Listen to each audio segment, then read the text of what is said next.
大家好，我是夏妈。今天做了2款三明治，味道还不错哎，你们可以去尝试一下。里面搭配了蔬菜。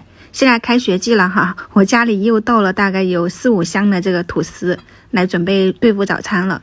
你切一点菠菜丝，然后葱花，大葱、小葱都行。然后胡萝卜丝你用微波炉叮一下，放入3、4个鸡蛋，抹上一点黑胡椒粉、盐，然后少量的食用油，给它们搅拌均匀，像这样子就可以了啊。平底锅里面预热。喷上一点食用油，把这些搅好的蔬菜、鸡蛋放进去，摊开，稍微的用小火煎到定型以后就翻面。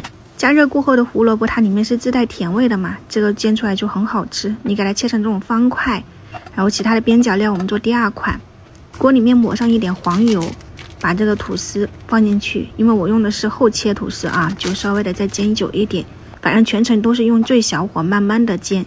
煎到它两面有点焦香了以后就可以关火，然后上面抹上一点番茄酱，放上鸡蛋、蔬菜饼。我家里面还有一点这个马苏里拉芝士碎，给它消耗掉。微波炉叮了大概高火叮了10几20秒吧，像这样子软弱拉丝以后，你就可以放到这个饼上面，它这种口感搭配起来很好吃的。挤上番茄酱、沙拉酱，直接就可以吃。你可以稍微的给它对折一起来，摆起来也好看。第2款的话呢，是还有一点这个火腿片，给它煎一下。